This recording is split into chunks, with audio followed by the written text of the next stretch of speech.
स्वागत है आपका। मैं हूं योगेंद्र, आप देख रहे हैं खास खबर। खास खबर में हम बात करेंगे चंद्र ग्रहण की। चंद्र ग्रहण हो चाहे सूर्य ग्रहण हो, ग्रहण के दरमियान क्या कुछ खास बातें होती हैं? क्या किसी राशि के जातक को इससे नफा नुकसान या उसके कुछ विपरीत असर पड़ते हैं? साइंटिफिक रीजन होता है कि चंद्र ग्रहण क्यों होता है, सूर्य ग्रहण क्यों होता है। अगर हम बात करें 2022 का, तो 22 का ये आखिरी चंद्र ग्रहण है। 15 दिन पहले ही सूर्य ग्रहण हुआ 25 अक्टूबर को, और 15 दिन के अंदर अंदर ये दो ग्रहण देखे जा रहे हैं। तो एक बड़ी खगोलीय घटना इसे कहा जा सकता है। अब 2023 में एक खग्रास यानी कि आंशिक चंद्र ग्रहण दिखाई देगा, और उसके बाद 2025 में पूर्ण चंद्र ग्रहण दिखाई देगा। ये एक ज्योतिष गणना और खगोलीय गणना है, उसके आधार पे। खैर, लेकिन क्या चीजें सावधानी की जरूरत है, कहाँ ध्यान रखने की बात है? वास्तव में कोई इससे कोई प्रभावित होंगे? सूर्य ग्रहण और चंद्र ग्रहण में अंतर क्या है? अगर हम ज्योतिषाचार्यों के माध्यम से अगर हम जानकारी जुटाएं तो खैर, कुछ चीजें ऐसी हैं जो आपको ध्यान रखनी बात है।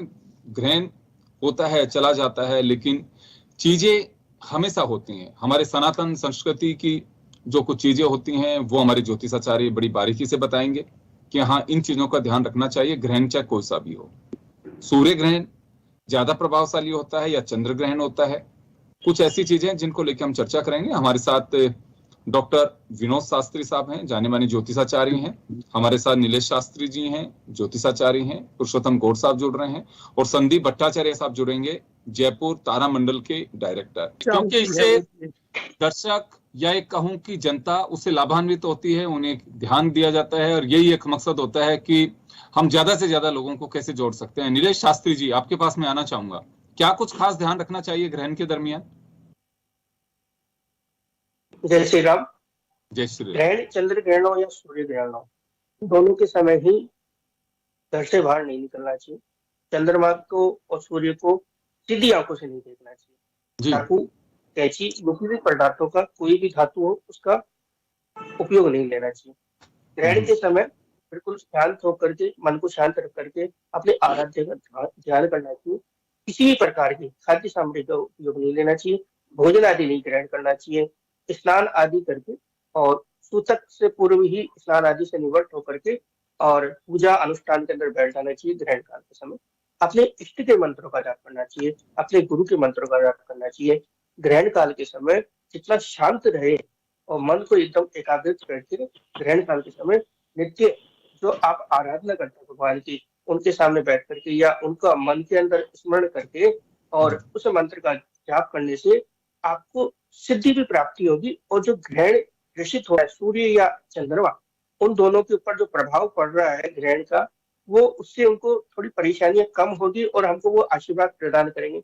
जैसे कि शत्रु को अगर हम बचाते हैं या हमारे किसी मित्र को हम शत्रु से बचा लेते हैं, तो वो हमें ध्यान रहता है, वो मित्र हमारे बारे में ध्यान रखता है सदैव, किसने हमारी रक्षा की थी। उसी प्रकार चंद्रमा और सूर्य हमारे लिए विशेष रूप से ध्यान रखते हैं। इस समय ज्यादातर भजन करना चाहिए और साधना करनी चाहिए ग्रहण काल के समय। बिल्कुल, इस साधना के अपना एक महत्व होता है। और शास्त्री साहब, बिल्कुल ये माना जाता है कि कष्ट होता है, ज्योतिषाचार्यों के अनुसार ये कष्ट होता है। कष्ट किसी का भी देखना उचित नहीं माना जाता। यही एक बड़ी वजह है कि इसमें सूतक काल होता है। सूतक काल जब भी होता है कि जब कोई कष्ट होता है। तो नीलेश शास्त्री साहब, आपके पास आना चाहूंगा। मैं नीलेश जी आपके पास लौटूंगा, लेकिन संदीप भट्टाचार्य जी हमारे साथ में जुड़ गए हैं, जयपुर तारा मंडल के डायरेक्टर हैं। भट्टाचार्य साहब, आपका स्वागत है जन टीवी में हमारे तक। मैं लौटूंगा आपके पास में। मैं नीलेश जी से जानना चाहूंगा जब तक। नीलेश जी, पहले सवाल आपसे था मेरा, ग्रहण को देखा क्यों नहीं जाना चाहिए? ग्रहण को देखने से नेत्रों में परेशानियां होती है। ग्रहण के समय अगर किसी व्यक्ति का ये असमंजस मान लो कि किसी व्यक्ति के मध्य युद्ध हो रहा है या झगड़ा हो रहा है, इस झगड़े को या कोई किसी को पीट रहा है, ऐसी वस्तुओं को देखना वर्जित बताया गया है। उसी प्रकार से राहु ग्रह या केतु ग्रह सूर्य और चंद्रमा को जब ग्रसित कर रहे हैं, तो इस समय पे इन ग्रहों को देखना, इन ग्रहों को देखना बिल्कुल गलत है। ये वर्जित बताया गया है शास्त्र के अनुसार, बिल्कुल ही वर्जित रहता है। किसी भी कहीं पे भी युद्ध हो रहा हो या कुछ भी चल रहा हो, जब हमारा पक्ष का जो ग्रह है चंद्रमा और सूर्य जब हमारे पक्ष के हैं, राहु केतु दानव है, दानव छाया ग्रह है, दानवों की पुत्र है, तो इस प्रकार से हम दानवों का साथ नहीं देंगे, हम उनको देखेंगे नहीं। हम उस समय चंद्रमा का ग्रहण हो या सूर्य का ग्रहण हो, इस समय हम भजन करके उनकी लिए आराधना करेंगे कि जो ये ग्रहण का योग चल रहा है, इस समय हमारे चंद्रमा और जो सूर्य ग्रह है, इन दोनों को शक्तियां मिले और हमारे से जितना सामर्थ्य हो सकता है हम उनको शक्तियां प्रदान करके, और वो हमें फिर पुनः जब हमें भी कभी कोई ऐसी परेशानी आती है हमारे जीवन में, तो वो हमें शक्ति प्रदान करते हैं। इसलिए कभी भी कहीं पे भी ग्रहण काल हो रहा हो या युद्ध आदि हो रहे हो, तो उसको हमारे पक्ष की ओर से देखना नहीं चाहिए, बल्कि हमको उसकी रक्षा करने के लिए अवश्य वहां खड़े होना चाहिए। जी, तो हम ज्योतिषाचार्य के अनुसार ये माना जाता है कि वो कष्ट का समय होता है और किसी के भी कष्ट को देखना उचित नहीं माना जाता। ये माना जाए बिल्कुल भी नहीं देखना चाहिए, बिल्कुल यही माना जाए कि कष्ट को कभी भी नहीं देखना चाहिए। कष्ट देखना, कष्ट के अंदर कोई व्यक्ति है तो उसे कष्ट से निकालने के लिए अपने को जो भी प्रावधान हो उनका सहयोग लेकर के हमको उसके अंदर पूरा सहयोग करना चाहिए कि हम उस व्यक्ति को कष्ट से निकालें। उसी प्रकार से सूर्य और चंद्रमा जब कष्ट में रहते हैं तो हमारे यहाँ बताया गया कि जब भी ग्रहण काल हो तो ग्रहण काल के समय भजन करना चाहिए।